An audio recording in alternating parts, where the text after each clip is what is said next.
Good morning, everyone. My name is Haname Guimbaleña from BSHM 3A, and for today I will discuss the Chapter 8, which is Laws Regulating Accommodation Establishments.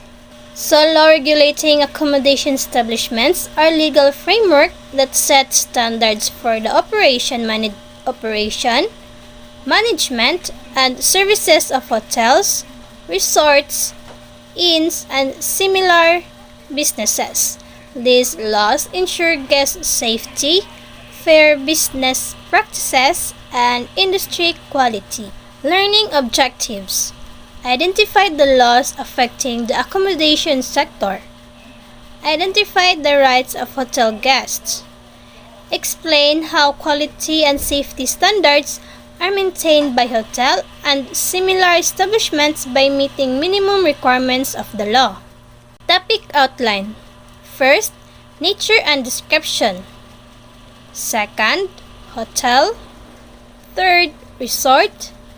Fourth, rules on the operations and management of resorts. Fifth, motorist hotel or motel. Sixth, accreditations of accommodation establishments by the Department of Tourism. 7. Validity of Certificate of Accreditation. 8. Grounds for cancellations of accreditation. 9. Responsibilities of accommodation establishments. 10. National Building Code of the Philippines. 11. Building permits. 12. General requirements of all buildings by use of occupancy. 13. Light and ventilation. 14. Sanitation. 15. General design and construction requirements, waste management, and last is 19. Security and safety. Nature and descriptions of the business. Business entities engaged in the operations of tourist accommodation establishments may be organized as a single proprietorship, a partnership, or a corporation. First is hotel, a building edifice, premises, or a completely independent part thereof, which is used for the regular reception, accommodations, or lodging of travelers and tourists, and the provisions of service incidental thereto for a fee. So, edifice premises refers to the land and buildings within the specific property, especially a large or significant structure. It includes the main edifice or building itself and any surrounding areas such as parking lots, gardens, or other facilities within the property boundary. So, a hotel is a building or part of a building that provides lodging, accommodation, and services for travelers and tourists in exchange for a fee. Resort. Any place with a pleasant environment and atmosphere conducive to comfort, held for relaxation and rest, offering food, sleeping accommodations, and recreational facilities to the public for a fee or remuneration. A resort is a place with a relaxing and pleasant environment that offers food, lodging, and recreational facilities to the public, either for free or for a fee. Next is tourist inn, a lodging establishment catering to transients which does not meet the minimum requirements of an economy hotel. So, trans-inn, a small hotel or lodging establishments that provides accommodations and basic services to travelers, usually at a lower cost than hotels. It offers a comfortable place to stay but may have fewer amenities. Apartment or apartment hotel. Any building or edifice containing several independent, unfurnished, or semi-furnished apartments, regularly leased to tourists and travelers for dwelling one or more long-term basis and offering basic services to its tenants, similar to hotels. This type of accommodations is sometimes called service apartment. Type of accommodations that combines the features of a hotel and apartment. It provides rooms or units with kitchen facilities, making it suitable for long-term stays while still offering hotel-like services. Next is pension house, a private or family-operated tourist boarding house, tourist guest house, or tourist lodging house employing non-professional domestic helpers regularly to tourists and travelers, containing the several independent lettable rooms, providing common facilities such as toilets, bathrooms or showers, living and dining rooms, and or kitchen, and where a combinations of board and lodging may be provided. So, pension house, a budget-friendly lodging facility that offers basic accommodation, usually with private or shared rooms. It is smaller than a hotel and provides affordable stays for travelers, workers, or students. This is motorist hotel or motel. Any structure with several separate units, primarily located along the highway with individual or common parking space, with motorists may obtain lodging and in some instances meals. So, a motorist hotel or motel are roadside accommodation designed for travelers with vehicles. It usually has rooms with direct access to a parking area, making it convenient for motorists. Motels are commonly used for short stays and offer basic amenities like beds, bathrooms, and parking. Next is hotel. Hotels are hereby classified into the following categories. First is deluxe class, previously known as 5-star category. Second, first class, previously known as 4-star category. Next is standard class, previously known as 3-star category. Last, economy class, previously known as 2-star category. Classification of hotels is based on a number of criteria such as location, bedroom facilities and furnishings, with emphasis on dimensions, front office or reception service, housekeeping standards, food and beverage service, recreational facilities like swimming pool, golf or squash or gym facilities, engineering and maintenance, service and staff, general facilities such as roof garden, spacious common terrace, parking space and valet service, conference room, banquet hall, bartender shop, DOT accredited travel agency, beauty parlor, laundry shop, security and medical clinic. Next is special facilities such as limousine service, business center, and airport transfer. Next is resorts. Resorts may be categorized as beach resort or located along the seashore, inland resort located within the town proper or city, island resort located in natural or man-made island within the internal waters of the Philippine archipelago, lakeside or riverside resort located along or near the bank or lake or river, and mountain resort located at or near a mountain of hill and theme parks. So resorts shall be classified as follows.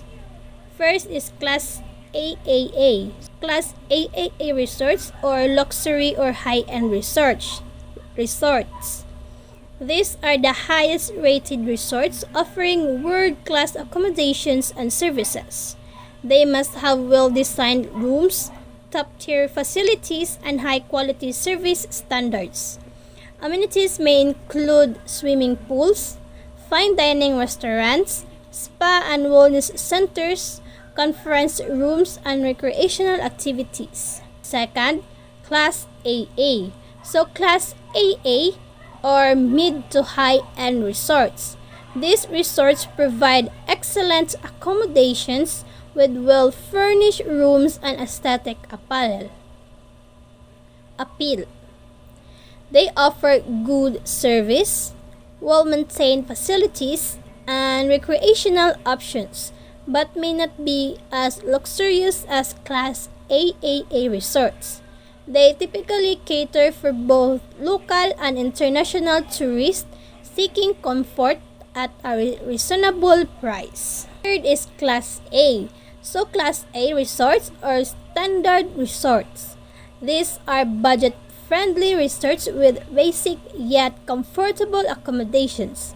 They provide essential amenities such as clean rooms, functioning bathrooms, and dining facilities.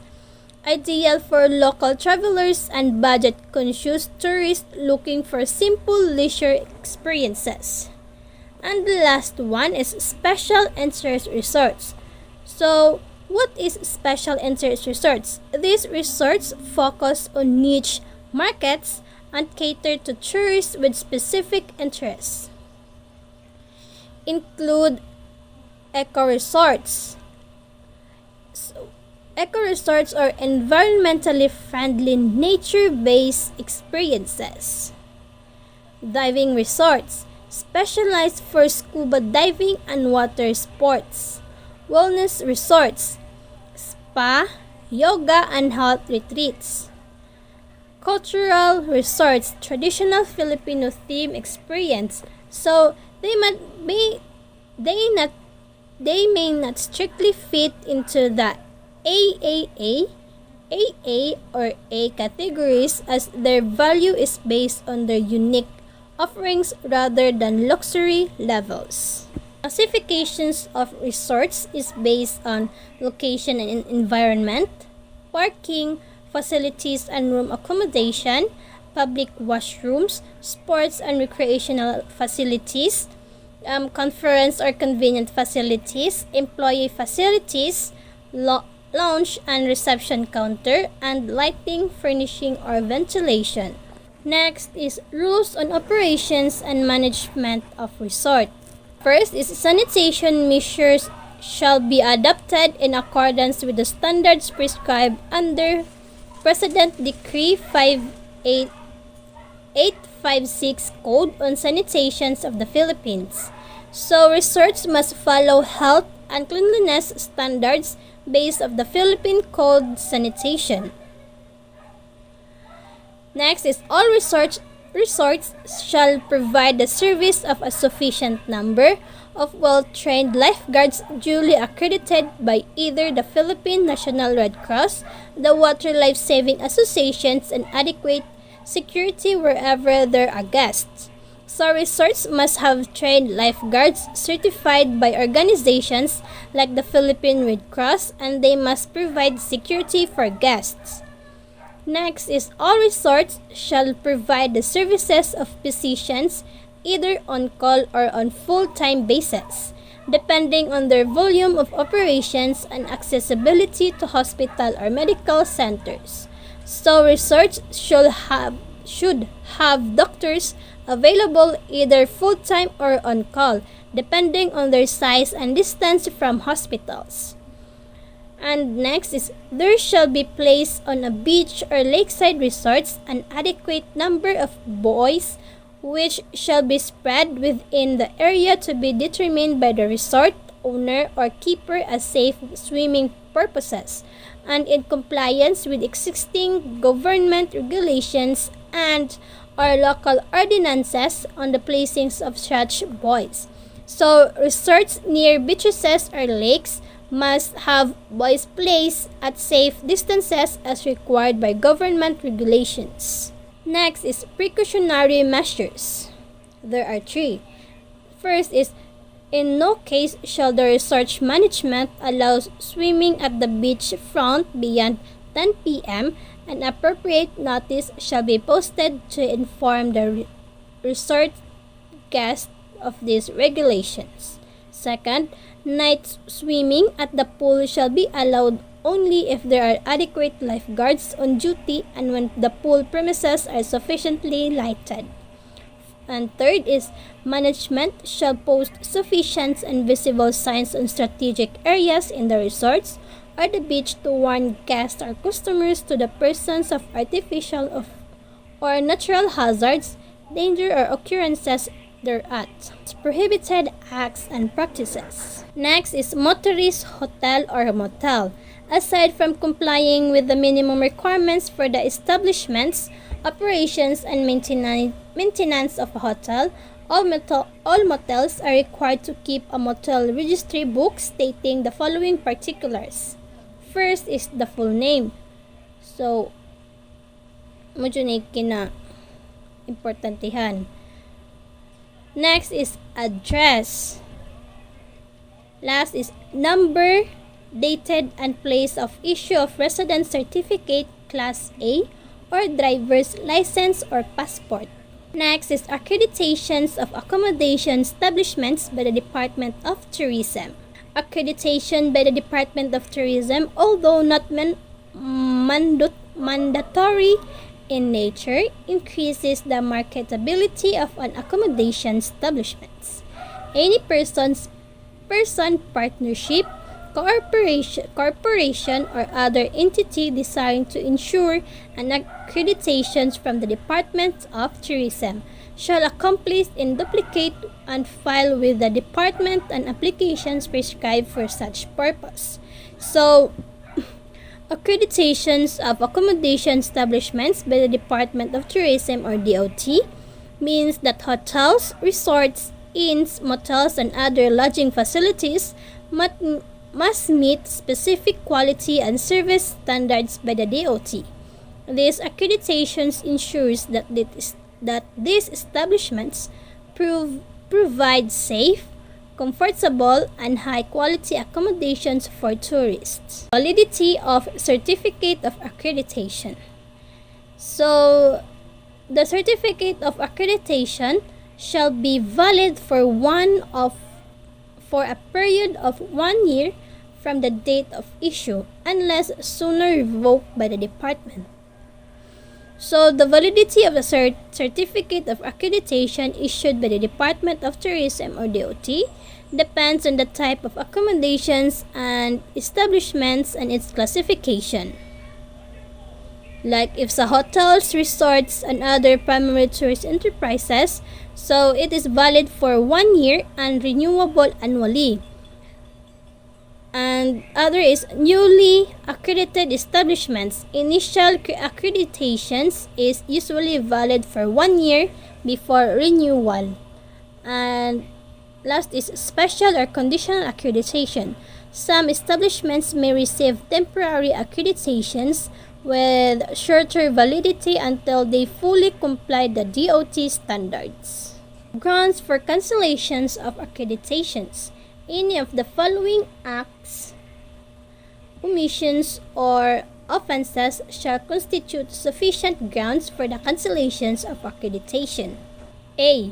Making any false declaration or statement or making use of any such declaration or statement or any document containing the same or committing fraud or any act of misrepresentations for the purpose of obtaining the issuance of accreditation. B. Failure to comply with or contravene any of the conditions set forth in the Certificate of Accreditation. C. Failure to meet the standards and requirements for the operations of the establishment. D. Allowing or permitting the establishments of its facilities to be used or for illegal, immoral, or illicit activities.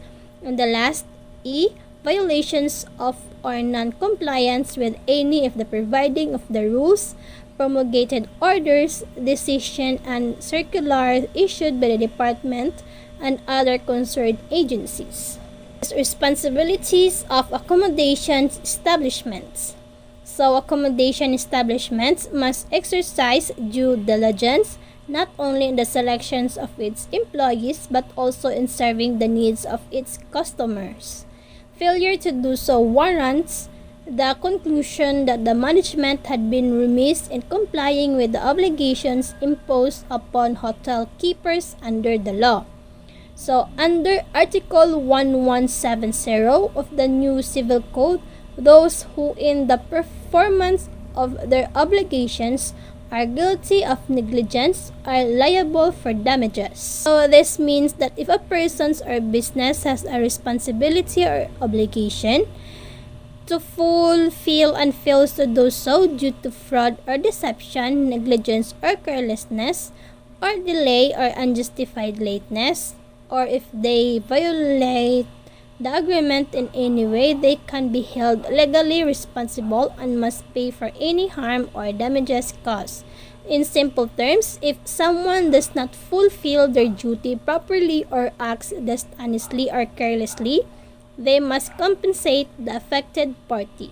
National Building Code of the Philippines. The National Building Code of the Philippines, or President Decree 1906 on February 19, 1977, was adopted in the view of the country's accelerating economy and physical development coupled with urbanizations and population growth. The National Building Code of the Philippines, or NBCP, contains up-to-date and modern technical knowledge on building design, constructions, use, occupancy, and maintenance. So this law sets the standards for design, construction, occupancy, and maintenance of the buildings in the country. It ensures that structures are safe, functional, and sustainable. Section 104, General Building Requirements. All buildings or structures as well as accessory facilities thereto shall conform in all respects to the principles or safe constructions and must be suited to the purpose for which they are designed. So, every building must be built using safe construction methods. Second box, buildings or structures intended to be used for the manufacture and or productions of any kind of article or product shall observe environmental safeguards. So, if a building is used for making products or manufacturing, it must follow environmental protection rules. This means factories and industrial buildings should have systems to prevent pollutions and protect nature, such as proper waste management and air quality control. Third box, buildings or structures and all parts thereof as well as facilities found therein shall be maintained in safe, sanitary, and good working conditions. So, all buildings and their facilities like restrooms, hallways, and equipment should always be in good conditions. So, they must be kept clean and safe for people to use, whether it's a workplace, school, mall, or any other establishments. Section 105, Site Requirements. The land or site upon which will be constructed by any building or structure or any ancillary or auxiliary facility thereto shall be sanitary, hygienic, or safe.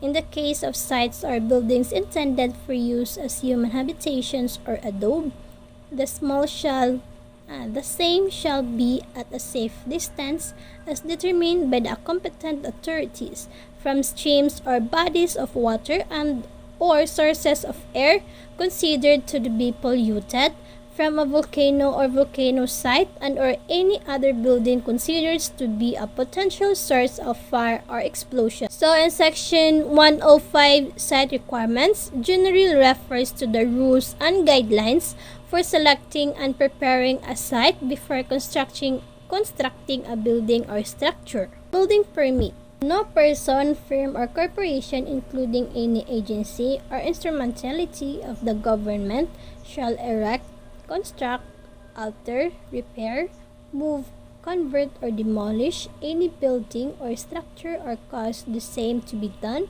without first obtaining permit therefore from the building office assigned in the place where the subject building is located or the building work is to be done.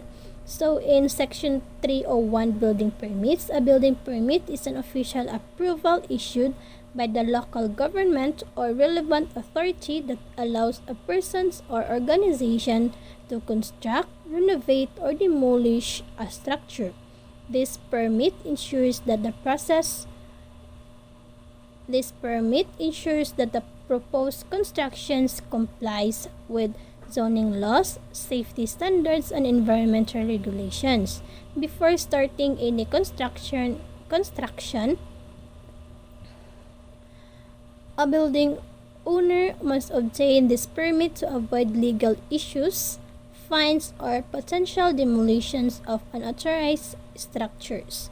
The purpose of requiring a building permit is to ensure that buildings are safe, structurally sound, and suitable for their intended use. In Section 302, Applications for Permits.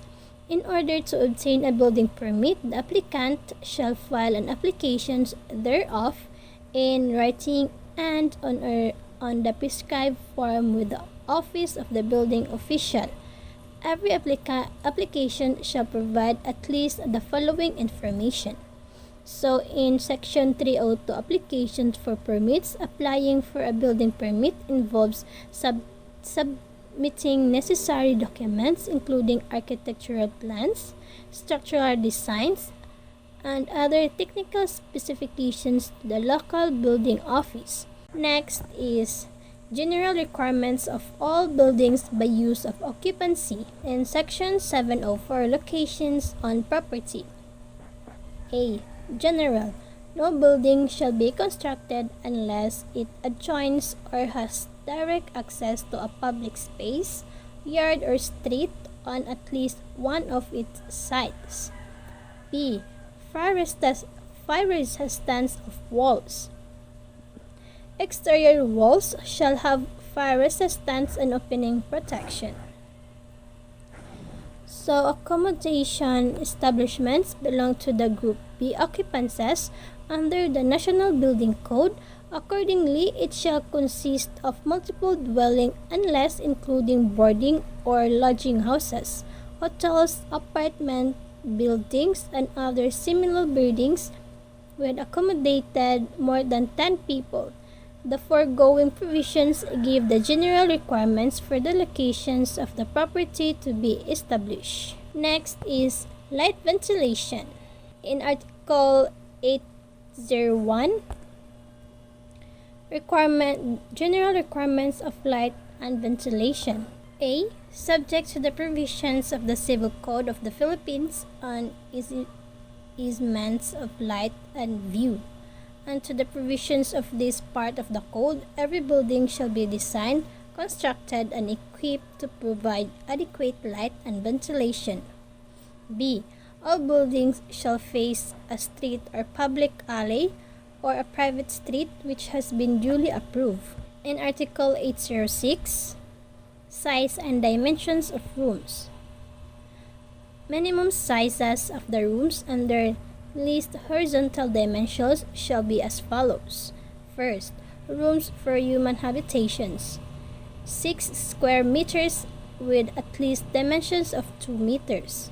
Kitchen, 3 square meters with at least dimensions of 1.5 meters.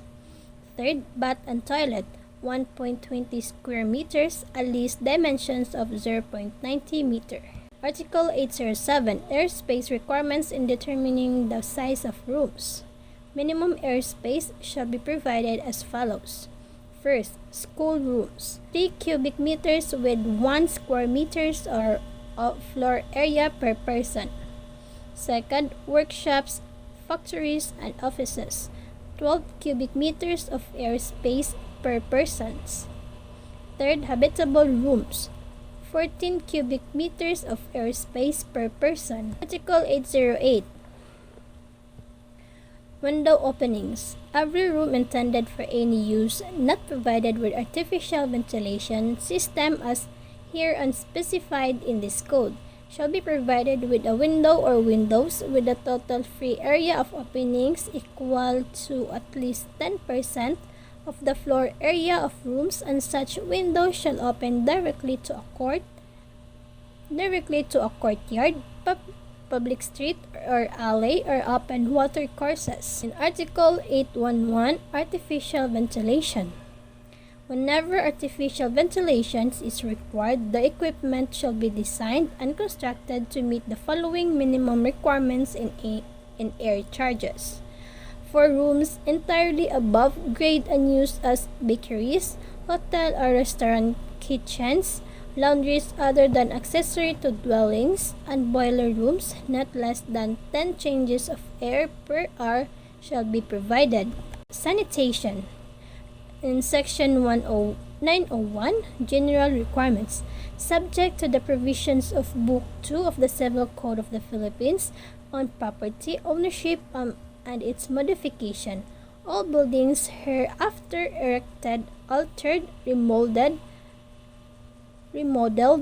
relocated, or repaired for human habitation shall be provided with adequate potable water supply, plumbing installation, and suitable wastewater treatment or disposal system, storm water drainage, pest and vermin control, noise abatement device, and such other measures required for the protections and promotions of health of person occupying the premises and other living nearby. This section outlines the basic sanitation requirements that all buildings and structures must follow to ensure public health and hygiene. It emphasizes that every building must have proper waste disposal, sewage systems, and clean water supply to prevent diseases and maintain a safe environment. Adequate drainage system should be in place to prevent waterlogging and contamination. Next is General Design and Construction Requirements. Section 1201, General Requirements. Buildings proposed for construction shall comply with all the regulations and specifications herein set forth governing quality, characteristics, and properties of materials, methods of design and construction, type of occupancy, and classification. All matters relative to the structure design of all buildings and or structure not provided for in this chapter shall conform with the provisions of the National Structural Code of the Philippines as adopted and promulgated by the Board of Civil Engineering pursuant to the Public Act No. 544 as amended, otherwise known as the Civil Engineering Law. Next is National Homestay Program. The National Homestay Program is a program of the Department of Tourism which provides travelers with comfortable accommodations with Filipino families in areas near tourist attractions. For purpose of accreditations by the Department of Tourism, the following are the minimum requirements for the operations and maintenance of homestays. The National Homestay Program is a government initiative designed to promote community-based tourism by allowing local families to host tourists in their homes. This program provides travelers with an immersive cultural experience while generating income for local households, particularly in rural areas. Under the program, participating homestay must meet certain standards including cleanliness, safety, and hospitality training for hosts. Guests can experience authentic local traditions, food, and daily life, making it a sustainable tourism model that benefits both visitors and local communities. In the Philippines, this program is often managed by the Departments of Tourism in collaborations with local government units and tourism association. Next is Waste Management. Under President Decree No. 1152, also known as the Environment Code of the Philippines on June 6, 1977, the dumping of this or disposal of solid wastes into the sea and any body of water in the Philippines, including shorelines and riverbanks. Wastes are likely to be washed into the water is prohibited and might be ground for the non-renewal of license to operate within the local government unit concerned. In Presidential Decree No. 1152, also known as the Environment Code of the Philippines, was enacted to establish a comprehensive program for the environment protections and management. Under this decree, waste management is a critical aspect, focusing on the proper disposal, recycling, and treatment of solid, liquid, and hazardous waste. The law mandates local governments and industries to implement sanitary landfills, waste segregations, and pollution control measures to prevent environmental degradations. It is also promotes public awareness and encourages community participation in waste reductions efforts. This decree laid the foundations of later laws, such as the Ecological Solid Waste Management Act RA 9003, which further strengthened waste management policies in the country. Security and safety. DOT Memorandum Circular Number 2006-09, series of August 23, 2006, constitutes the adoptions of safety and security measures in hotels, resorts, and other similar accommodation establishments. This is in line with the department's trust on ensuring the safe, convenient, and enjoyable stay and travel of both local and foreign tourists as mandated by Executive Order 120. So the Department of Tourism DOT Memorandum Circular Number 2006-09 outlines the security and safety guidelines for tourism establishments in the Philippines. This circular requires hotels, resorts, and other tourist-related businesses to implement strict safety protocols to protect both guests and employees. Key provisions include the installations of CCTV cameras, emergency exits, fire safety systems, security personnel, and disaster preparedness plans. It also mandates proper training for staff in handling emergencies, ensuring that tourist facilities comply with the international safety standards. By enforcing these regulations, the DOT aims to enhance visitor confidence and maintain the Philippines as a safe and secure travel destination. And that's it for my report in Chapter 8. Thank you!